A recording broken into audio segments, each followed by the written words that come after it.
Good morning and welcome to the Standing Policy Committee on Community Services. We had to reschedule to today for Monday, May 5th, 2025, as we had to kind of postpone our council agenda from last week to Friday and honor our brother and late Councillor Jason Schreier. I am your committee chairperson, Councillor Vivian Santos, together with the other members, Councillor Matt Allard, Councillor Sean Dobson, and Councillor Cindy Gilroy. We have members of the Winnipeg Public Service here and our senior committee clerk, Mr. Peter Prinsloo.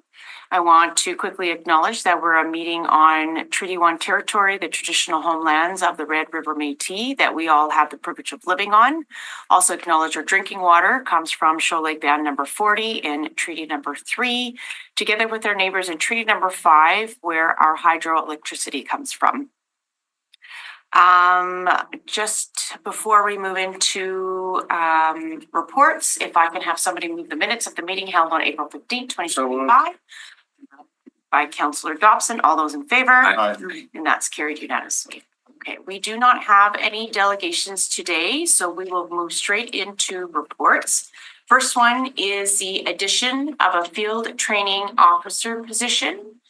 I believe we have two members from Winnipeg Paramedics, Deputy Chief Snake, and Start Director Todd Reed. Reed. Todd Reed. Todd Reed. Okay, welcome. Thank you. Go ahead.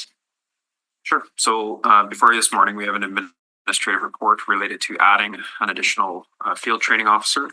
The field training officer position will be 100% paid for through an agreement with Red River College. The WFPS has had a long-standing history of doing clinical precepting. So that's where their paramedic students come ride in our ambulances, and we precept them related to certain clinical competencies as part of their paramedic training. We've done that for the primary care paramedic training level for many years. That's the base training level.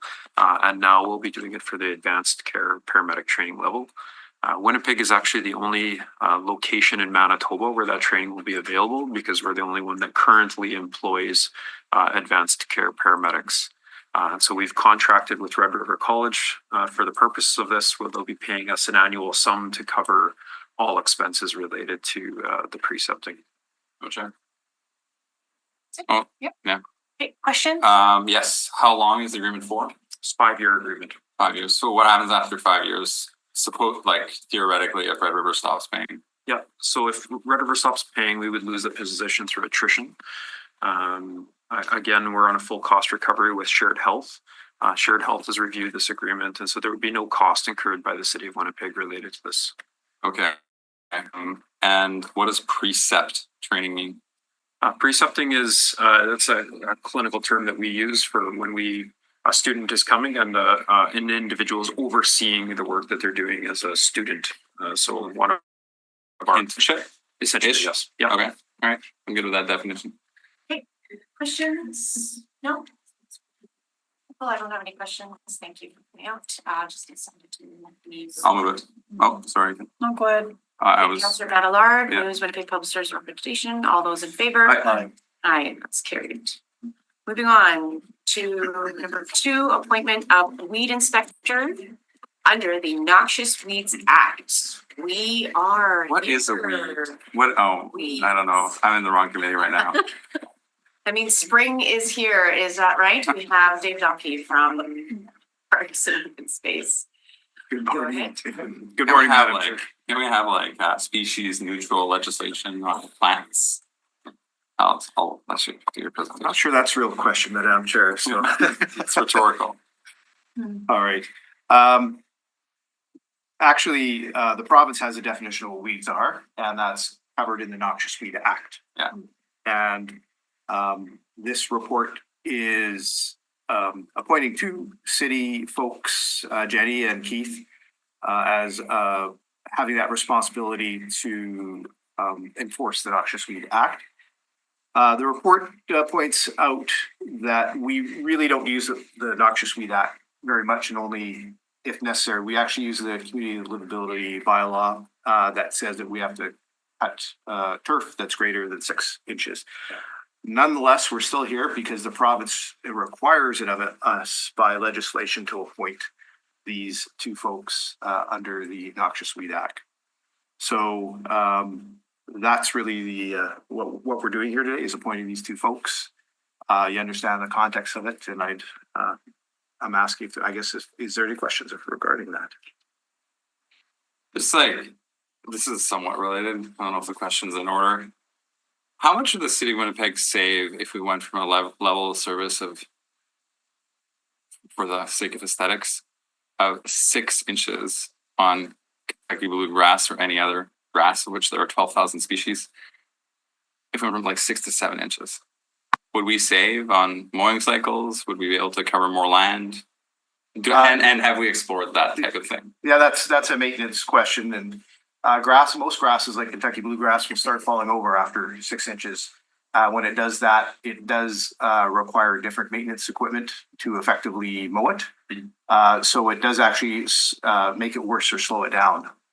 If it goes higher. If it goes higher, yeah, because it becomes more of a haying operation than it does a mowing operation. Okay, another question. Is there anything like bluegrass that only grows to 6 inches, which would theoretically take away the need to? Well, we've had 3 reports to this committee on that particular topic. If you like, I can't recall the details of those, but we've been looking at. We've been questioning that. We've tried a number of things. Yeah. We continue to try some different species and do some work on it, but we found nothing that has been successful. And it's not just Kentucky bluegrass. Let's not. It's not that bad a plant. There's one butterfly that you. Yeah. But very often Kentucky blue will be planted along with fescues, and so it's not just your normal turf. Mix is not just Kentucky blue. It has other species in it. Okay. Yeah. That's good to hear. Like red fescue. But surely if we could find that 6-inch perfect grass, like it'd be That's like resilient. it would be like inventing sliced bread all over again. The whole world is looking for that. Yeah. It's not just Winnipeg Okay. doing that. All right, thank you. Any other questions? Saying none, okay, I need somebody to move this in for community services recommendation. Councilor Manillard moves. Yes. He asks questions. All those Sure. in favor? Aye. That's carried unanimously. Moving on to donation of basketball related amenities at Northwood Community Center. Thank you, Councillor, Madam Chair. This, I think, is quite an exciting little opportunity. This committee has the authority to approve gifts. So we have a gift here coming from a company, a nonprofit called Buckets and Borders. They're out of Saskatchewan, but work Canadian wide. And what they want to donate to us now is backboards, rims, and they want to paint a mural on a basketball court. And then they're going to have a party to celebrate all this, of course, too, is what their intention is. It's a $10,000 donation approximately. It's at Northwood Community Club. And we've worked with them in the past at 2 other locations in the city. They're a relatively new organization. So we've done this already at St. John's basketball court, as well as Mayfair Community Center. There's a basketball court there that has been what we call muralized and do backboards and poles and posts and all those kinds of things. So the recommendation here is to accept the gift from this committee so that we can go do our specific agreements as we need to do with public service to move this forward. Thank you. Questions? Yeah, go ahead. Are there long anticipated costs to this over the long term? In this particular case, no, there's not. It's a basketball court, and sort of the worst thing that could happen would be that the lines wear off or the paint wears off, and that's not a significant cost. Okay, so small. And the report, does it speak to incremental cost? Is this within approved budgets? Yes, it is. Yeah, It it is. says there's no significant Okay. costs related to this initiative. Okay. So moved. Yeah, go ahead. So moved. Okay. just want to put some words on the record. This project does fall within the Point Douglas ward, and want to thank Dave and your team for working with Buckets and Borders to find a middle ground on how we can move forward on this project. Tomorrow, I believe we're meeting with the Sisler High Create team and Buckets and Borders to actually pick the mural that's going to be occurring. And then I believe once they've picked, children or kids have picked the mural, I think in about a month's time, they're going to paint the mural with possible grand opening in August. I'll be inviting councillor colleagues to attend that. I think it's going to be a fantastic project that's happening in the inner city or the north side of Winnipeg. All right, so thank you, Councillor Cindy. Can I, like, I'm ready to move, but it's just, I think Cindy moved it. can we have discussion? What kind of discussion? Well, I want to vote for it. It's just not clear to me, Okay, like, just for budgeting purposes. sure. It doesn't say which budget it's coming from. It doesn't say if it's within budget or not within budget. And I know we're accepting a gift and these are estimated costs going forward, but I'm becoming more and more interested in the budget as I'm on the budget working group. And is it customary to have no funding source like this? If so, why? If so, why not? So number one, the biggest cost, and this is something that I've talked to this committee before, we've accepted 253 hectares of turf park area since 2012 without any additional funding in parks. Yeah. So when I compare that, which is, $2.5 million expenditure compared to taking over a tennis court, This is not this is very nominal. immaterial. And that's what I was trying to say earlier. Yeah. Okay, so it's like so small that it doesn't warrant Correct. a budget line. Yeah. Okay, all right, I'm good now. Thank you. Okay, I think Councillor Gilroy moved the motion. Thank you. All those in favor? Aye. That's carried Thank you. unanimously. Moving on to number 4.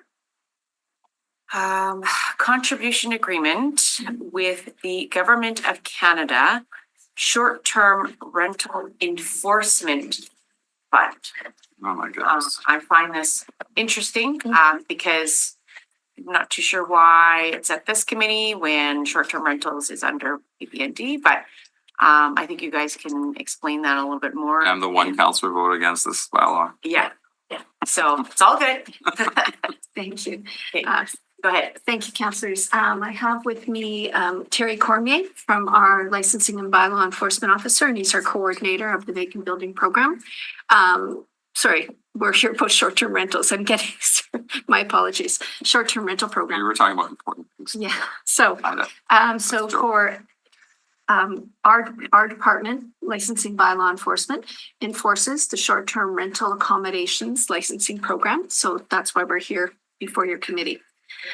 So the public service is able to receive up to $767,499 in grant funding from the Housing, Infrastructure and Communities Canada, or HICC, Short-Term Rental Enforcement Fund, which is abbreviated as STREF. The funding is for a 2-year period from April 1st, 2025 to March 31st, 2027. The Government of Canada, through HICC, has created this STREF program as Canada needs more long-term housing. The federal government is taking action to crack down on non-compliant short-term rentals, which are keeping homes off the market across the country. The STREF aims to limit short-term rentals that take away units from the long-term market. HICC issued a call for proposals on December 6, 2024, and the city submitted a proposal for consideration. The proposal was recommended for approval by HICC, and the approval was received in March 2025. So the objective of this program and the funding is to enhance our current level of enforcement and so what our particular program that was submitted had an objective of proposing enhancements to protect new and existing units in the long-term housing stock by increasing capacity for better enforcement and compliance of Winnipeg short-term rental accommodations program. So the city's proposal includes temporary staff, computers, IT software, et cetera, to meet its objectives. The report is recommending that council approve the funding, up to 767,000. That the council also approved the FTEs associated with the program and the agreement itself. So overall, this is a program that will enhance our short-term rental accommodations program without any further additional cost to the city of Winnipeg through this program. Question. I think there's a couple of questions. Yeah. Councillor Gilroy and then Councillor Lard. Will this hinder a little the amount of money that we're actually going to be getting from the housing infrastructure, the overall pocket of money that we're getting from the government of Canada for housing? No, this is about the enforcement to ensure that where there are communities or city municipalities or provincial regulations across Canada that have a short-term rental accommodation licensing program, that this will help assist in enforcement of and ensuring that people are complying with the program. And then with this money, will we be having actual staff to go out and monitor the locations, and how many? But Terry, speak to that. So yes, there's one additional enforcement staff. We currently have 3 FTE enforcement inspectors, specifically to accommodate short-term rentals, along with one licensing coordinator that kind of oversees that piece of it. I think Councillor Lard, go ahead. Could we use this money in backfill and have more inspectors on vacant buildings? Unfortunately, no, because it's very specific to STRAs, short-term rental. Okay, and is there general information like how many short-term rentals have registered relative to how many we think exist in the city? And how many charges and or orders we've issued relative to short-term rentals since the implementation of the bylaw? So very good question. There is a report coming forward in June. So it's just going through the process now for an annual update to STRAs. And how many staff do we have to address vacant buildings? I can't answer that question. I'm not the vacant building coordinator. Yeah, I don't, If you have I'm not, that no, fingertips. we can find out and let you know, Councillor, but for vacant buildings, no, I'm not sure offhand how many exact enforcement officers we have on vacant buildings. And then what happens at year 3 when the funding runs out? Do we still have an FTE and no funding in order to pay for that No, position? This is a temporary FTE, so it's funded from the program funding. So subsequent to the program ending, we would no longer have that additional support because this is an enhancement program. So when hiring, that would be kept in mind and there would be no net new obligations to City of Winnipeg going forward. So there would be, Yeah. I guess, that expectation levels of standards. Okay, there's a report coming. This is all federal funding. So we're flowing this, hiring people. That's it. No obligation after that. Not after After that. There's some reporting requirements throughout the funding period in regards to what we said we were going to do with Right. that funding, but nothing after. But that's approved Yeah. in-house. And we expect to meet the conditions, Oh, of therefore course. get the money. I do have questions. Page number 4, I do have some concerns. I think it says here, the objective of the proposed enhancement is to protect new and existing units, which includes ensuring the future STRA operators comply with community safety business licensing bylaw. Right, so that's what that falls under, right? This falls under the community safety business licensing bylaw. Is that correct? Yeah. Okay, and then the enhancements will be implemented over the grant period, which is from 2025 to 2027. Okay, but are not limited to the following. And then I believe it lists out 8 different, I guess, enhancements. So the rest, some of them I'm pretty supportive of, but one I do have some cause for concerns is identifying gaps within the existing 3 bylaws, conduct enforcement research, implement an evaluation performance measuring framework. This could potentially lead to bylaw revisions and operational adjustments. So talk me through, what does that mean, bylaw revisions? Is that those three bylaws you'd mentioned, like they have mentioned three existing bylaws, there actually could potentially be some more revisions to it with identifying gaps, like can you, Yes, so when the bylaws were first passed last year, there was two things that came forward along with the bylaws being passed. One was an annual report back, which is happening this year. And then in addition, there was a disposition to review the bylaw and report back to council or EPC in 2026. So this is allowing us now, after a year of operation, to look at the bylaws in more depth and identify if there's any potential gaps within the bylaws to be able to bring forward in 2026's. good, yes, go ahead. Has there been consideration to asking the province of Manitoba to include in the Residential Tenancies Act the definition of short-term rental and have the legislative body responsible for tenant landlord relations with the law behind it to do this instead of us as a bylaw having to run around all these basically go through civil law instead of law? It just seems such an awkward way of doing business. Yeah, I do know the province does have a working group together that's kind of reviewing their legislation. I don't know if it's specifically with RTD, but as a bigger kind of organization, I know they're reviewing it and looking at potentially releasing the report in the very near future. Okay, because to me, there's not much difference between 29 days and 30 days. You can do month to month as a landlord, and then you have all sorts of rights and responsibilities to come with that. Anyway, okay. Seeing no other questions? No? I'll move it. Yes. Councilor Menard, all those in favor? Aye. Aye. It's carried. All right, moving on to our last one. Community Services Department Indoor Arena Ice Allocation Policy. I believe we have. Yeah, we have Jennifer Sarna, our Manager of Recreation Services, is with us. And Jennifer Larson, who is the coordinator of our business office and was sort of the main author and driver of our ice allocation policy update. So this report that's before you is proposing an update to the indoor arena ice allocation policy, which was approved in 1997. This policy itself assigns indoor ice times to help allocate to users in a fair manner.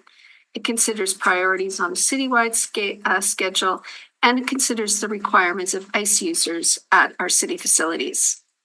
We conducted a number of consultations with major ice users, as well as completed some feedback surveys. We also consulted with General Council of Winnipeg Community Centers on the community center side. Most of the revisions in the policy itself are administrative. There are no changes to the priority order of users in the allocation guidelines. There are a few changes, however, including an updated definition of prime time hours that reflects what our current demand is. There's been a change to the upper limit for youth, which has been increased from 20 to 21 years of age. There is included now a reference to current disciplinary practice.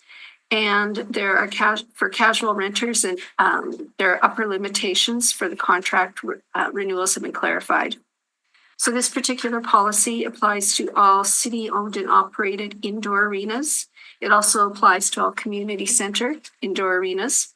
It does not apply to outdoor rinks. So those are the outdoor rinks that are provided by Parks and Open Spaces, as well as the outdoor rinks that are operated by community centers.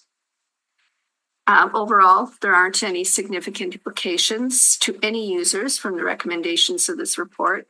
So we're bringing this report first to committee and then through to council to approve the indoor ice allocation policy, which is included as an appendix to this report. No questions. Okay, So I guess the one line that's worrying as city council represents a ward where two pools have been slated for demolition is it's bullet 4. It says something along the lines of evaluating the state of facilities and aligning with the recreation master plan. Is there more information on that? Because my experience in the budget process was in terms of valuation, in terms of alignment, it was demolished 2 pools and there was no recommendation in terms of replacing that with anything, just demos. I'm just trying to find the reference here in the report. Changes policy. Review policy. Yeah, okay, got it. And which one is it, Counselor? Oh, I'll just No, I'm do just, scroll out for investment. No, sorry, I had read it and now it's no longer in front of me. Okay, it's page 8, number 4. Consider feedback relating to the age condition, design standards, current inventory arenas, and consultation with future capital investment strategies, and in alignment to the Winnipeg recreation strategy. I mean, there are two arenas in St. Thomas Ward, Bertrand and Maginot, both are aging. Yeah. I'm very interested in whatever happens to these arenas. Councillor Mays and I had a motion passed through, just squeaked through council to put monies to maintain older arenas because we know that some of them are falling apart. And I read some budget documents confirming that there had been maintenance of those facilities. Also, we passed $10 million in retro dollars at council yesterday.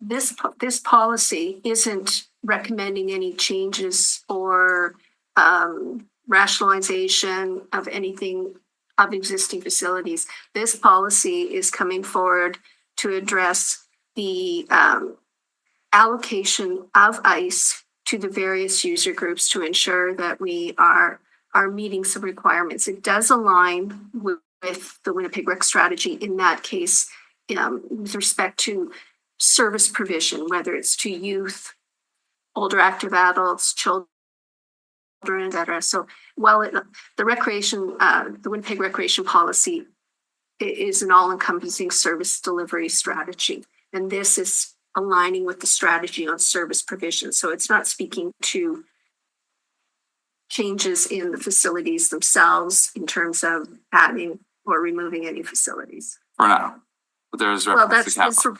this report is not bringing anything forward to that. Well, I'm voting for the appendix and has those words in it.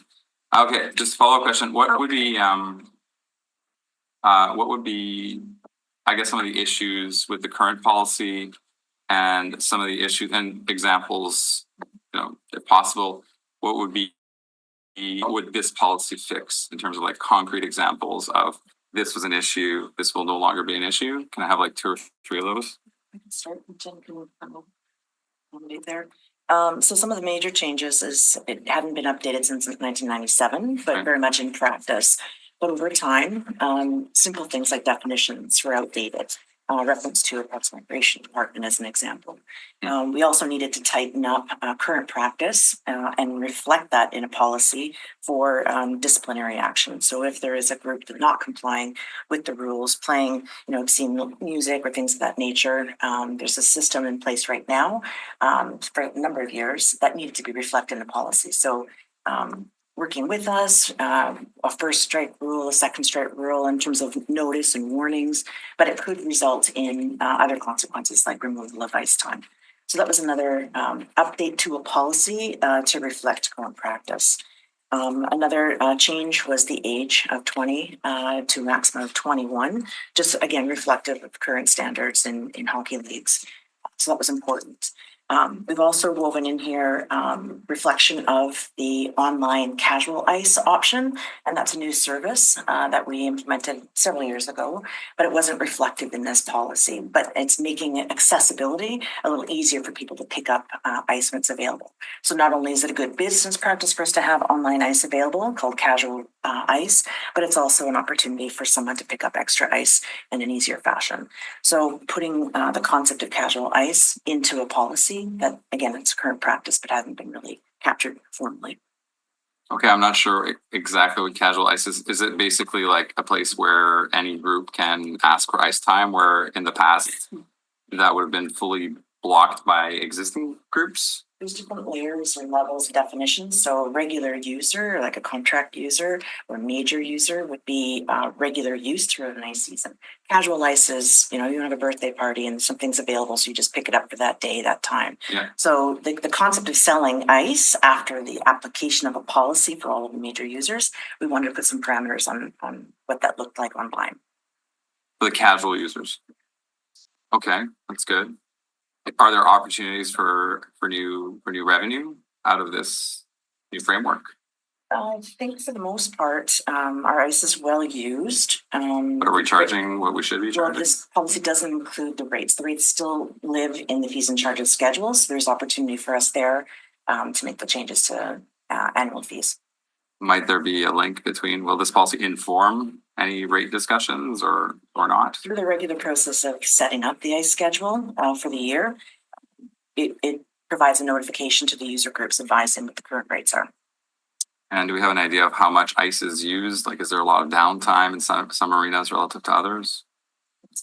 Each arena is a little bit different, but primarily our 12 indoor rinks, I believe it's around 80% used. And it is primarily for practice. There are some sites that are that major users are identifying as their home ice, and so we accommodate that. We don't establish or state who has what ice in terms of home ice, but definitely there is a good usage of this that's available. And 80% use, that's with what type of hour of operation? Like, I know that people go until fairly late. Like, is it 10 p.m. in the end or? Another change here would be defining what prime time ice is, and that is now hard to stop at 10 p.m.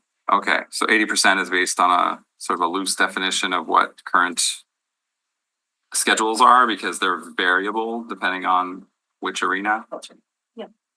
And we're tightening that up. Will there be a formal schedule now as part of this There adjustment? are formal schedules. I mean, each arena has a schedule for ice. Yeah. The 80% is an average.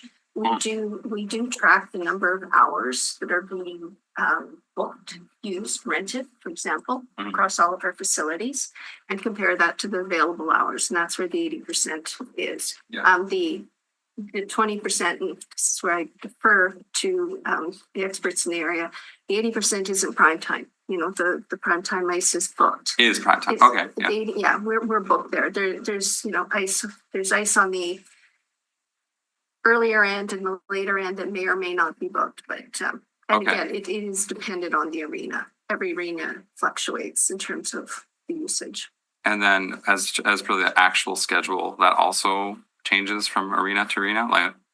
What is prime time? What Okay. time does the arena open? What time does the arena close? Is it the same across the organization or not? In terms of Prime city time owned? is the same across the organization. This is what the policy establishes. Okay. So the policy is establishing that. Mhm. As for the I guess is there a definition for not prime time? If you're defining prime time, what's not prime time? Not And what's the prime- schedule? Not prime time would be your preseason and your spring season ice. Pretty much everything that's regular season ends up being prime time. It's weekday afternoons and evenings. So with some small variances, starting around 4 p.m. And then going till 10 p.m. on a weekday. And then on the weekends, it's like all day from 9 a.m. to 10 p.m. And then are there any outliers where there are there's very little operating hours for certain months where there might be a different use than ice for those arenas if we were to not have ice and play indoor soccer, for example? Our summer season is typically non-ice rentals. They don't prescribe to the same policy though. We have different policy for the same facilities. these are ice. Because is we take our ice out of the Okay, arena. but then how do we establish the turf or the ice? Where does the ice stop and the turf start? In the spring season, we typically do staggered closings based on the demand. So where there are some of our major users who go into playoff season, we will extend the schedule at that arena to accommodate their needs. Where there is an arena that has no user that's in playoff season, there is no demand, we'll close that one earlier. So in the spring season, we can start those non-ice rentals earlier. A lot of our non-ice rentals are also really dependent on what municipal accommodations can accommodate for us in resourcing, because we do typically have an arrangement with them where the same staff that are operating our arenas for us during the ice season then switch over to operating some of our outdoor aquatic facilities in the warmer months. So Is there policy on I don't know, is there a non-ice policy? There's ice policy and then there's nothing. And we just sort of It's pretty. figure things out. If there's available space, then we try to find a use for it. I think to Jen's point, it is capacity to accommodate non-ice rentals in the off season. So we have strong working relations with municipal accommodations, and they physically have staffed the locations. Community Services doesn't have staff present at the 12 indoor arenas. We provide ice rentals and provide support in the allocation, administration of the allocation policy. But the need for an ice policy, because of the high demand and limited resources, as you pointed out, prime time is defined. It's and that's what everybody wants. So for us to be able to manage that and in a way that's fair and equitable, that's why there's a need for policy. The demands are not the same for the non-ice, and nor do we have the capacity at this time to really, like for example, converting it to indoor soccer or Right. hockey and things like that. Could we not, though, formalize the process a little bit and say that for any third party group that is interested in non-prime ice, that there be a process to approach the There's city? absolutely a process. There already is a We process. have fees and charges established, and absolutely, we do have some rentals, absolutely. Okay, but how would a third party know when that would be? Would they know? Like when their opportunity might be to? Like, Yeah, is there a way to put up a banner to say, hey, this is kind of low ice time. There may be opportunity here to rent to do something else? Yep, so we do both those things. For our ice season, we have sort of an annual renewal period. We operate something similar for our non-ice season as well. So our centralized reservations team will put out sort of a call out to all past users and ask if they would like to renew their use in the our ice season. And then same as we do for ice rentals with posting online and offering casual ice rentals, where we know we're going to have the capacity with municipal accommodations to sort of pre-commit to be able to offer those hours. We can post it online and make it available for casual rental. Okay, I'll leave one more question, Madam Chair. And then I'll stop because I know I've already got 10 minutes in. Okay, so let's say I'm a soccer group and I want to know that I can deliver a certain level of service to the people that are members of my club. Can I buy X number of hours? Like, can I have a multi-year agreement? Can I have a 2-year agreement? Is it complete or is it completely ad hoc? And if it's the third, then how can I possibly plan to use city facilities if I really don't know if I can use it or not? At this point, it would not be a multi-year contract. We do face some difficulties in terms of moving away from a short-term use agreement, which has to be for a period that's less than a year, and moving into something that's longer term. Are we allowing that in the new policy? Are we saying that can happen now? No, This is ice. So the. No, but Yeah. on ice, are there multi-year agreements on ice? No, it's annual. Every year, there's a call out to the users for what they need for ice. Okay, so the ice people have the same problem. Is it in terms of multi-year commitments to the members? It's a problem necessarily. because- Issue. Yeah, no, but it seems to be working for them. So when we put the call out about this time in the year, we're setting up the schedule for preseason and then regular season. They'll have contracts already confirming their ice, and there's plenty of time for them to plan that way. And a lot of the usage is established and kind of traditional in that sense, right? So the policy outlines the prioritization and also the seasons.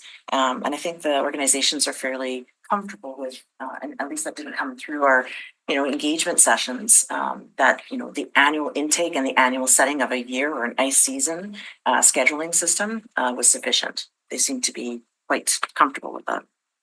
Is it fair to say that the groups that are there have a better chance of being there next year as another new group that might want the same time? How do we accommodate new groups that There's a want? process in here for them to establish, and so casual ice is always an option, but Right. to go beyond that, and That's what I mean. used in the regular way. mix. Yeah. They can put forward a request saying we're a new organization. We want to be a regular major user of your facilities. Yeah. They have to establish a year's worth of good accounting, right? That they are established, and they're basically put on an invoicing system once they've established that good standing. So there is an opportunity for them to come in. And I think out of all the prioritization pieces, The second being, other than city programming and services, which serve primarily youth, is the community youth programming. And that's the area that we really work. And if we're seeing a new user group, usually in that area. But that would be an opportunity for sure to be part of the cycle or the circle. Okay, so there's room for process. Okay. Okay. Yes, I'm somebody who played ringette. I know that was a major issue, always getting ice time and hockey being prioritized over things like ringette and figure skating. How are you going to make sure that there's gender equality in the ice time? Because I see a lot of like hockey. I know that women play hockey too, but just making sure that we have gender equality in our ice time.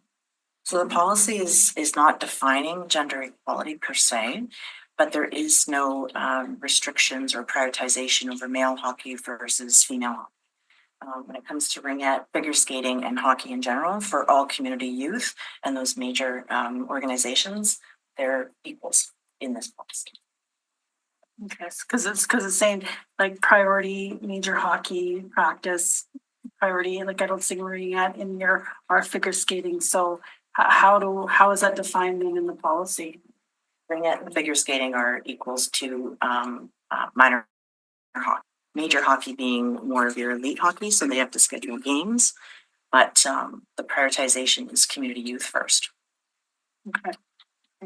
And then just in terms, how does it work? Okay, so you're saying that the community centers are having to follow this policy as well? Because the community centers get to keep the funding, the money that they make. So I know that it's, sometimes there's a fight over making sure you rent it out as much because you want to make sure you have money for the community center. So just in terms of how are you ensuring that policy is being followed? For the community centers? Yeah. Each of the community centers are responsible because they're operated by those independent boards. They are required to follow this policy in terms of the ice allocation policy and in terms of the use, the prime time use, et cetera, for youth. But we as a city don't monitor that the community centers are responsible under their operating to do that. So we're I would say right now it's really a level of trust with the community centers working through this policy. I want to get back in, Cal. Not yet. And the I community know, just community centers were part of the engagement process in this. So we presented to all the community centers, they're aware of the policy. So we leave that with them. And again, that's the operating model with our community centers. I was just going to add to that if I could, Kelly. Yeah, please. Absolutely, they were third of the three stakeholder meetings. I think 9 of 14 attended and participated in that stakeholder engagement. And in working with GCWCC, and I see Laura Niesman's with us behind us here, but the commitment to meet with the ICE conveners of the community centers, as we have been, but our commitment to continue to work with them and to explain and how the policies to be applied is something that we wanted to support going forward. Not so much to monitor, but to assist them in understanding how it applies and how it's being consistently applied across the city. Okay, so even though you're not like monitoring them, the idea is that this is a citywide policy and they're supposed to adhere to it. Okay, and then in terms of ice time for open skating, how are you? I know that like that's really important to me that there's like free skating for people. So, and I know, can you just explain how that's going to work here? Public skate is managed by community services. Okay. It is the number one priority in the prioritization list. So community programming, community access first. And further to the opening remarks, this particular ice allocation for indoor arena policy completes action item 12 of the Winnipeg Recreation Strategy. So that service side of the Winnipeg Recreation Strategy, this is a means to that end. So in scheduling, we budget and build first access to public skate. And have you looked at any in terms of any of our ice rinks that are more like the Sergeant Park ones, the very old ones? Have we looked at the ability to use them farther into the spring, into the summer even. Are they conducive for us to be able to kind of use them during the summer in order to get more skate time in? I know that we don't have enough rinks and everyone's trying to find space. So just in general, is that ability available to us or not? It's always a possibility, but we are working within our established operating budgets. So it's a matter of utilizing, I think to your earlier point too, how, we could maximize the use of the assets, whether it's off season or in the ice season. Whether we're running summer camps or drop-in programs, or accommodating other community interests, whether it's fairs or organizations that want to use it for physical activity. We definitely entertain those types of questions, and if we can accommodate the municipal accommodations, we do. That's I think we're pretty much at our maximum right now. Okay. Yeah, and just, is So We have still a- 100% free. we have a Fine. partnership with, we are partners with municipal accommodations in operating the arenas. And as Jen Larson had mentioned earlier, when we close our arenas down, they move their staff over to our outdoor pool, our waiting pool and outdoor pool operation. So an extension of an unexpected or a change in the operating times, later closing of the arenas means we are having a staffing challenge opening. Because so we, again, making best use of the resources the city has, we move from one to another. Also, municipal accommodations to speak to it better. The aging arenas keep icing in the summer when it's 30 degrees and you're trying to work those ice plants. There's a number of things that would go into it, but it's not without merit having the conversations for sure. And that was one of the questions that we received as feedback in the surveys. They would like us to extend the season officially to March. But we're a bit nervous to say that we can even hold ice. The temperatures outside Yeah. this weekend and today, our aging infrastructure is hard to keep the ice in. Cold solid water. Sorry. Cold solid water. Thank you. Swimming pool, indoor swimming pool. Well, okay, I had a couple of questions. One of them was for recreational ice time, and you basically said that it was a priority.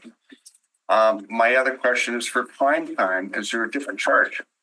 Seeing that this is the time that everybody wants. Yeah, the rates are different. The rates are different, for prime. and for the recreational time, is it actually in the prime time? Because for those people that skate recreationally, going out there at 9:30 at night probably was not the best time for them. I think that for our internal programming for the recreational ice, we try to take times that we feel the public will be the most able to attend. Again, with that focus largely on youth. So those skate times are typically scheduled earlier or on the weekends. During the daytimes. Which would work for the average person. Now, this is for our ice, or is this for the community clubs as well? For both, and it's a recommendation for the community clubs, because we don't actually control them. We don't control, but they are owned by the city. Yeah. And so the expectation of the city's investment in that infrastructure is to provide community access based on the prioritization in the policy. So I think in general, although there were a lot of new ice conveners that were not necessarily aware of the policy, looking at the policy and how they've scheduled their ice, it seems to be already maybe a practice kind of inherited since 1997. So this concept of access to community is a prioritization for all city-owned facilities, including community centers. Okay, I have another question, and it has to do with hockey versus non-hockey. Do we have enough non-hockey ice out there so that you can basically bring your 4-year-old skating and not worry about getting hit by a hockey? Public skate, I think, Okay, would probably be the best learn to or how to learn how to skate, during those times. so there won't be any sticks and, okay, Sticks. that's all I care about. Yeah. Thinking of the grandkids. No, that's a good question. All right, that's all I've got.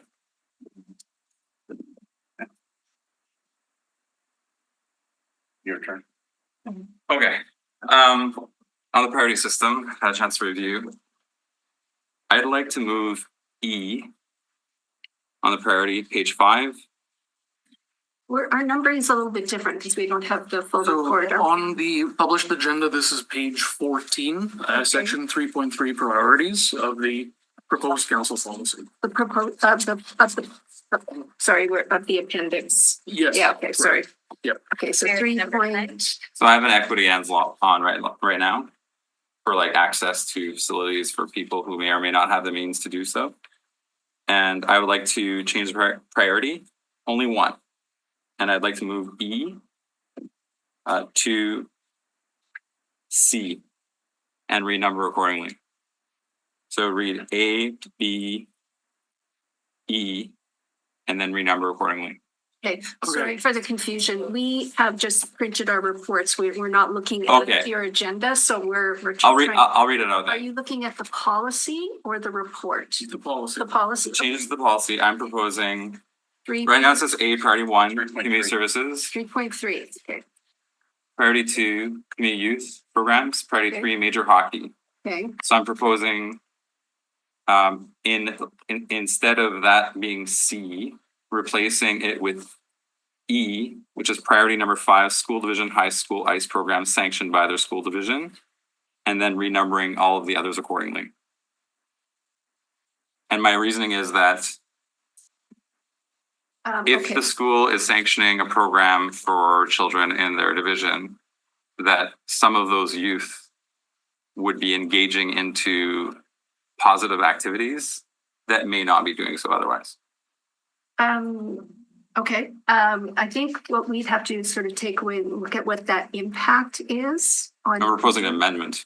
No, I know if you amend this policy. Yeah. I'm not, like, this is the policy that's been in practice since 1997. These priorities haven't changed. If you're recommending putting as priority number 3, Yes. the high school division, we should give you an idea of what that impact would be to do so. We shouldn't just do it. We should do a study is what you're saying Well, not really a first to find study. out the implications. We need to look at it because I'm hearing and understand that this will have significant impact on, Will it? yeah. for- How many school division programs are there? It's really probably with the other users that we're talking about. Okay, but how many school division programs are there right now? It might be clear because you have community youth programs number 2. Maybe you can talk about how the priority number 2, which is community youth programs, the major user, how that might connect with the school division ICE program. Why don't we just add a comma there on B and then merge B with school division high school ICE programs? Well, either way you do it, whether you make it a C or you make them comparable, because then if you put priority number 2, it'd be a larger group that we're trying to work through. We'll have to defer to the experts in the field on the impact, not just to our revenues, impact to our users, et cetera. So if you make that decision, there will be an impact. And right now, the report does indicate that there's no significant impact to users based on what we've presented here. There will be a significant impact to users. So we would like to have an opportunity to provide you with what that impact is. I understand, but it stands to reason that community youth program, major user, that's a very general, I guess, category. And to me, that category could include school division, school ICE programs, because the language is so high level in 3, it's barely a change. You know what, though, I did read in here somewhere, I thought I read that the school programs have to be before 6. So I think it's covered already, because I think the school programs have to be before 6 o'clock. Can you correct me if I'm wrong? You're correct. And I think for the most part, school program is running during school time or fairly close. And so just naturally, they're coming at a time that isn't considered prime or just before. Here, I found it. The sanction school division high school ICE program teams will be allocated ICE time weekdays prior to 6 p.m. So they're already kind of given that time. It's another level of prioritization by the time limitations. They It are might, kind of prioritized that. Well, they're prioritized in a way. But we have a clear hierarchy of who gets first. Based on A, B, C, D, E, F, G, H. And whether that could be practiced now. But we're making policy, and if we change it, then that can have implications in the future. As the public service has said. I mean- Have them come back with, does this need to be done right now? We are moving, we want to implement this policy for the 25-26 season. The intent was through this report that we would bring it, which Jen said we are going to be we're going to actually be starting that process in the upcoming weeks. So one of the implications of changing the policy, if you wish that to be kept happening, we'd like to give you what the implications are, but it will mean that we cannot implement this policy for this fall. So I have a proposal. I'm ready to move this report. Mhm. With an amendment that has you report back on the change that I requested and what the implications would be. Is that okay? But wouldn't implement them for this. No, like, let's do what they say now, Okay. but let's use this opportunity of interaction and sharing Okay. to ask for the information that we're looking for on what would the implications be? I think that's. So I just want to amend the New report. recommendation, number 3 or number 2. Yeah. Mr. Clerk, Yes. how do I do So that? that would be a new recommendation that the Community Services Department report back to this committee in 120 days, 180. However many days, I don't want to be, Okay. whatever you need. I'll leave that to you, 120 or 90? I'm patient, 90 days? something. 90 is fine. Okay, so report back in 90 days on the implications of reprioritizing currently point E to point C and renumbering the remaining. Can we go back to just fusing the two? I just want to create a super category. I'm thinking in terms of how it would be presented. Okay. It would be easier to talk about youth programming general that includes school divisions Okay. than talking about Mr. Clerk, are you following what I'm trying to do here? Yeah, so you want to combine priority B and E Yes, and and put them all in B. yes, Yes, Okay. So rather than moving one, looking at combining them? yes. Okay. It creates a super category that then, The program would include school division. Yeah, but then I have a question on that one. When it comes to youth programs, they're not necessarily in high school. That could be the community clubs, the younger age, and Yeah, now you're gonna have them competing with the high school. okay, so you want them separate? It has to be separate. Okay, I'll support that. Let's go back to the original. okay. So report back in 90 days on the reprioritization of point E to point C and renumbering the rest of the priorities accordingly. There's gonna be more fireworks on that, Mr. Dobson. I know. Okay. I like fireworks. Right? Debate, further questions? You guys are clear? Yeah, I appreciate that, Councillor Allard. That was a good catch. As the school board liaison and youth opportunities, we're always looking for definitely more opportunities for our youth to be engaged in after school programming and during the day. So good motion. I will support that amendment. Yeah, go ahead, I just have a Councillor. question, but we can finish this off before I ask the question. Okay, so I move as amended, Mr. Clerk. Are you clear on what it is that I moved? It's appropriate to ask a question Oh. now. Before Just, it kind of has nothing to do with this, but while I have you at the table, how much does, Move for new business? An ice rink, no, how much does a community center make from the ice rink? I can't speak to what a community center is, what each community center is operating on their own. Charge different. We can't Okay. speak to, Can't give can't us speak to an what a idea. community center. Okay, so how much would like one of our facilities, if we involve parking, how much one of our facilities bring in? I don't have the numbers offhand. We could let you know what Yeah, the if city you don't run mind ones doing are. We Do can you send wanna that know, information. Councillor Gilmore?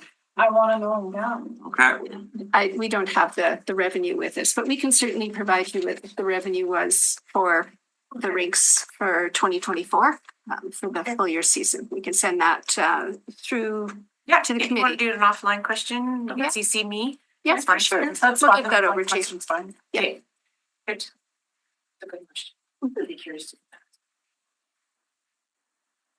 Okay, Seeing no further questions, I think Councillor Lard moved. Well, as long as Mr. Clerk knows what's going on. Yes, That's Mr. good. I Clerk. think you read it. Do you want to read it out again? Yeah, that the Winnipeg Public Service be directed to report back to the Standing Policy Committee on Community Services within 90 days on the implications of reprioritizing priority E as priority C and renumbering the remaining priorities accordingly. Okay, and this moves up to EPC and council, right? Yes. Okay, all those in favor of the Aye. amendment? That is carried.